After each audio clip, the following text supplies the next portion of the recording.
শরীয়তের দৃষ্টিতে ছেলের বিয়ের জন্য ডিমান্ড চাওয়া বিধান কি? শরীয়তের দৃষ্টিকোণ থেকে ছেলেদের বিয়ের সময় যৌতুক চাওয়া ডিমান্ড করা যে এত টাকা না হলে মেয়েকে বিয়ে করব না। কুকুরের মাংস খাওয়া যেভাবে হারাম, শুকুরের মাংস খাওয়া যতটা হারাম, তার থেকে বেশি বড় হারাম হলো এই আপনার বিয়ের সময় যৌতুক চাওয়াটা। কথা বোঝা গেল?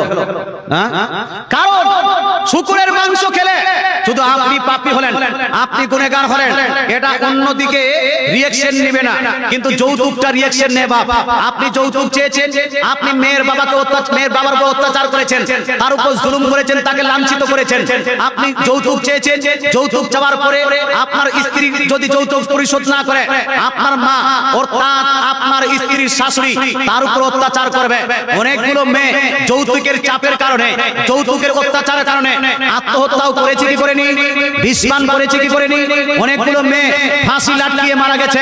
এই যে সুইসাইড করেছে, আপনার আত্মহত্যা করেছে, এটা হলো রিঅ্যাকশন, এটা হলো এই আপনার যৌতুকের রিঅ্যাকশন। মুসলমান আপনাকে বলতে চাই, তাই ইসলাম শরীয়তে যৌতুক এটা টোটালি নিষিদ্ধ, নাজায়েজ, হারাম, এটা চলবে না।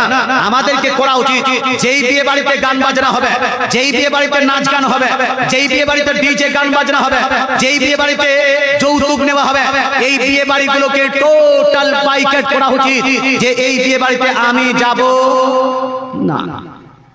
আসলে নিষেধ। আমি আমার কথা বলছি, আমজাদ হোসেন সিমনানি, আমি আমার কথা বলছি। আমি যদি জানি যে কোথাও ডিজে গান বাজনা হচ্ছে, আপনার বিয়েতে হারামকারী হচ্ছে, আমরা যাই না। ইভেন আমরা যদি জানতে পাই যে এই বিয়েটা যৌতুক নিয়ে ডিমান্ড করে, চুক্তি করে আপনার টাকা নিয়ে বিয়েটা করা হচ্ছে, আমজাদ হোসেন সিমনানি শুনতে পেলে এই বিয়েতে যায় না। আর আপনাদেরও যাওয়া উচিত, উচিত বা এই বিয়েতে যাওয়া উচিত নয়, কারণ ওই টাকাতে, যৌতুকের টাকা দিয়ে আপনাকে খাওয়াবে। কথা বোঝা গেল? ও নিজের বাপের টাকাতে খাওয়াচ্ছেন না। আল্লাহ তাআলা আমাদের বুঝার তৌফিক দান করুন।